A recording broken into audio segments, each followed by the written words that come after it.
जय स्वामीनारायण बाळ मित्रों, last video में अपने चेप्टर 7 पूर्ण कर्યું। હવે જોઈએ ચેપ્ટર 14 આંકડાશાસ્ત્ર। તો જોઈએ બાળ મિત્રો 14.1 માટેની થિયરી એ પહેલા ખાસ સૂચન। ધોરણ 9 માં આપણે આંકડાશાસ્ત્ર ચેપ્ટર વિશે ચર્ચા કરી ગયા છીએ। ખાસ અને ખાસ ધ્યાન આપજો બાળ મિત્રો, जो गुणाकार सरवाळा बादबाकी के भागाकार जे बाळकोने सरलताथी आवड़ता हशे ए बाळकोने आ चेप्टर बहुज खूब ज सिंपल अने सरल लागशे। तो खास जाते दाखला गणवानी प्रेक्टिस करवानी छे बाळ मित्रों। तो जोईए अवर्गीकृत माहितीनो मध्यक। तो जो आपेल माहितीना बधा ज अवलोकननी किंमतना सरवाळाने अवलोकननी कुल संख्या वडे भागता जे किंमत मळे तेने आपेल अवलोकननो मध्यक अथवा सरेराश कहे छे। शुं कहेवाय? मध्यक अथवा सरेराश। आपणे बाळ मित्रों 9मा धोरणमां शीखी गया, जो माहिती आपी होय ती माहिती केवी होय? अवर्गीकृत। वर्ग आप्या होता नहीं तो ए बधानो शुं करवानो? सरवाळो छेदमां एटली संख्या। मानो के 10 अवलोकन होय तो 10 ए 10 नो सरवाळो भाग्या 10। 9 संख्या होय के 9 अवलोकन तो 9 ए 9 नो सरवाळो भाग्या 9। आपणे कोई पण 5 विद्यार्थीना मार्क लईए तो 5 ए 5 विद्यार्थीना मार्कनो सरवाळो भाग्या 5। ए रीते मध्यक के सरेराश मेळवी शके। केवो? तो के अवर्गीकृत माहितीनो मध्यक। जो आपेल n अवलोकनो x1 x2 x3 xn होय तो तेमनो मध्यक x बार नीचेना सूत्र परथी मळे। कई रीते मळे? तो जो बाळ मित्र अहीं आपणे चर्चा करीए। मध्यक x बार बराबर sigma xi छेदमा n। Sigma xi छेदमा n एनो अर्थ एवो थाय बाळ मित्रों के आपेला जे अवलोकन छे ए बधानो शुं करवानो? सरवाळो अने भाग्या आ अवलोकननी संख्या। एना द्वारा आपणे x बार एटले मध्यक मळे छे। ज्यां सिग्मा xi बराबर x1 plus x2 plus x3 plus up two plus xn एटले x सिग्मा xi आ छे सिग्मा ई करवानो छे। आ रीते बाळ मित्रों ई करशो एने कहेवाय सिग्मा। सिग्मा एटले xi नी आगळ सिग्मा ज। एनो मतलब थाय के xi जे छे ए बधानो शुं करवानो? सरवाळो। लख्યું पण छे संकेत। सिग्मा ए ग्रीक मूळाक्षर छे अने तेनो अर्थ सरवाळो थाय छे। जो माहितीना चलनी किंमतो x1 x2 x3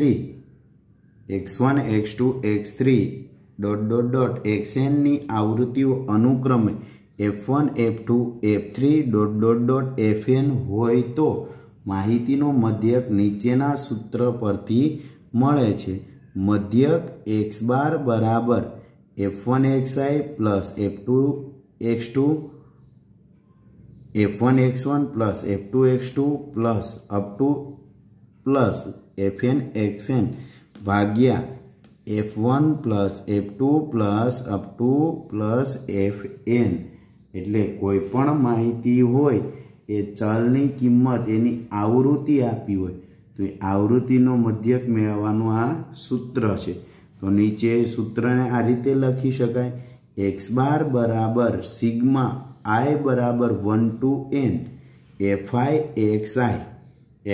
xi नो शुं करवानो? गुणाकार। i बराबर 1 to n एनो मतलब अहीं f1 लईए तो x1 f2 तो x2 क्या सुधी? fn सुधी लई शकाय। एटले आपणे रकममां जेटला पद आप्या होय, जेटला अवलोकन आप्या होय एनो शुं करवानो? आवृत्ति साथे गुणाकार अने छेदमां आवृत्तिनी संख्या एटले के i बराबर 1 2n સિગ્મા fi।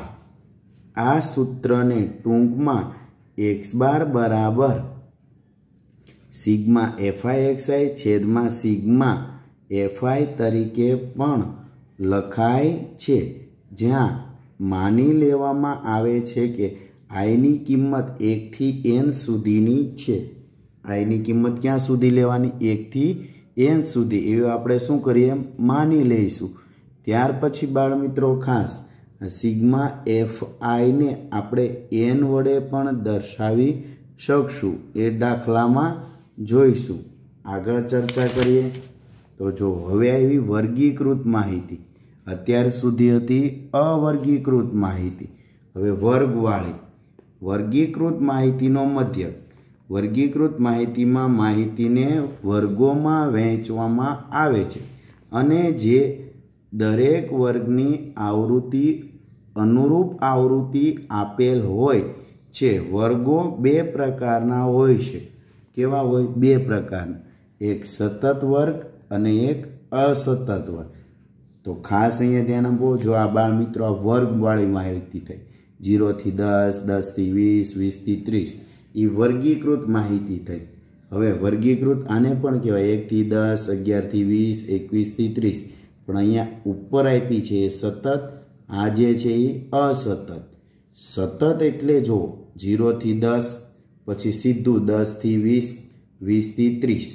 અહીંયા અસતતમાં ખાસ ધ્યાન, 1 થી 10, 11 થી 20 એટલે અહીંયા બ્રેક પડે છે, 21 થી 30, 31 થી 40, તો આને અસતત કહેવાય। ખાસ સતત વર્ગોમાં ધ્યાન આપજો, જેમાં ઉર્ધ્વ સીમાનો સમાવેશ થતો નથી। હવે તમને એવું થાય ઉર્ધ્વ સીમા અને અધઃ સીમા, ધોરણ તમે 9માં ભણી ગયા, ઉર્ધ્વ સીમા અને અધઃ સીમા।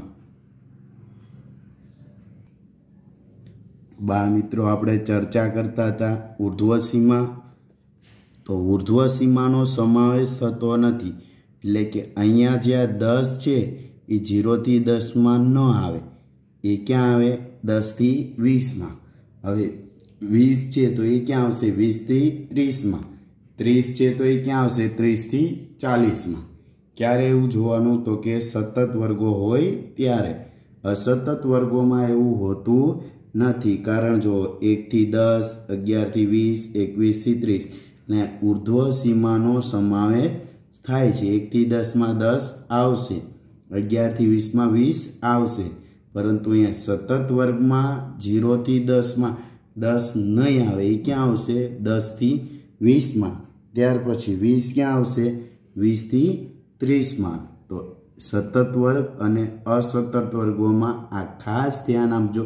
ઉર્ધ્વ એટલે મોટી સંખ્યા, અધઃ એટલે નાની સંખ્યા, આપણે 9મા ધોરણમાં ભણી ચૂક્યા। આગળ જોઈએ વર્ગ લંબાઈ।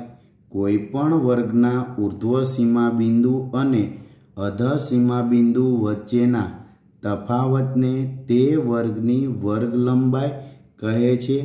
અસતત વર્ગો માટે આપેલ વર્ગની ઉર્ધ્વ સીમા અને તે પછીના વર્ગની અધઃ સીમાનો સરેરાશ દ્વારા આપેલ વર્ગનું ઉર્ધ્વ સીમા બિંદુ અને તે પછીના વર્ગનું અધઃ સીમા બિંદુ છે। વર્ગ લંબાઈ કોને કહેવાય? તો કોઈ પણ વર્ગ હોય એનું શું? ઉર્ધ્વ સીમા બિંદુ અને અધઃ સીમા બિંદુ વચ્ચેનો શું લેવાનો? તફાવત, એટલે કે બાદબાકી। માનો કે 1 થી 10 ની બાદબાકી કરી એટલે અહીંયા 9 થયા, પણ ખરેખર આ સતત વર્ગો છે એટલે એમાં 10નો સમાવેશ। 0માંથી 10 બાદ કરો એટલે 10, 10માંથી 20 બાદ કરો એટલે 10, તો અહીંયા વર્ગ લંબાઈ કેટલી છે? 10ની। અહીંયા પણ કહી શકાય 1 થી 10 છે એટલે અહીંયા 10 સંખ્યાનો સમાવેશ, તેથી અહીંયા બાદબાકી કરી તો ખાસ ધ્યાન આપવાનું કે ત્યાં વર્ગ લંબાઈ 10 આવશે। હવે થયું વર્ગની મધ્ય કિંમત। આપેલ વર્ગની ઉર્ધ્વ સીમા અને અધઃ સીમાની સરેરાશ આપેલ વર્ગની મધ્ય કિંમત કહે છે। એટલે શું કરવાનું? જો સૂત્ર આપ્યું છે xi બરાબર i માં વર્ગની મધ્ય કિંમત, એટલે કે આઈમાં વર્ગની ઉર્ધ્વ સીમા પ્લસ અધર સીમા ભાગ્યા 2. સિમ્પલ. કોઈ પણ વર્ગ આપ્યો હોય એની મધ્ય કિંમત મેળવવી હોય તો એ ઉર્ધ્વ સીમા અને અધર સીમાનો સરવાળો ભાગ્યા 2 કરો એટલે તમને વર્ગની મધ્ય કિંમત મળશે. ત્યાર પછી મધ્ય કિંમત અને અંગેની ધારણા. આપણે એવું માની લઈએ છીએ કે દરેક વર્ગ અંતરાલની આવૃત્તિ તેની મધ્ય કિંમતની આસપાસ કેન્દ્રિત થાય છે. તેથી પ્રત્યેક વર્ગની મધ્ય કિંમતને વર્ગમાં આવતા અવલોકનને દર્શાવવા માટે પસંદ કરી શકાય છે. એટલે કે આપણે મધ્ય કિંમતની ધારણા કરીશું. એ દાખલામાં આપણે જોઈશું ત્યારે સરળતાથી ખ્યાલ આવશે. હવે જોઈએ કયા સૂત્રનો ઉપયોગ કરવો. તો વર્ગીકૃત માહિતી માટેનું સૂત્ર છે. વર્ગીકૃત માહિતીના મધ્યકના સૂત્ર. પહેલું સીધી રીતનું સૂત્ર. x બાર બરાબર i બરાબર 1 to k sigma 1 to k fi xi છેદમાં i બરાબર 1 to k સિગ્મા fi. તો શોર્ટકટમાં આપણે એને એમ કહી શકીએ કે સિગ્મા fi xi ભાગ્યા સિગ્મા fi. એ થયું સૂત્ર સીધી રીતે મધ્યક મેળવવાનું.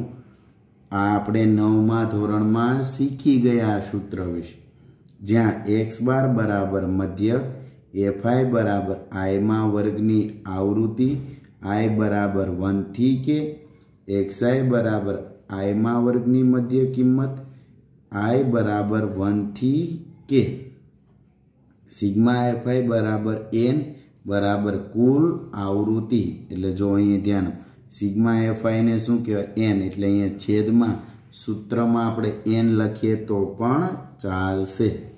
હવે શું છે બીજી રીત? બીજી રીત એટલે કે ધારી લીધેલ મધ્યકની રીત. ધારેલ મધ્યકની રીત. ધારેલ મધ્યકની રીત. પહેલા સૂત્રમાં જોયું x બાર બરાબર સિગ્મા fi xi છેદમાં n. અહીંયાથી n ખ્યાલ આવી ગયો, અહીંયા n લેશું.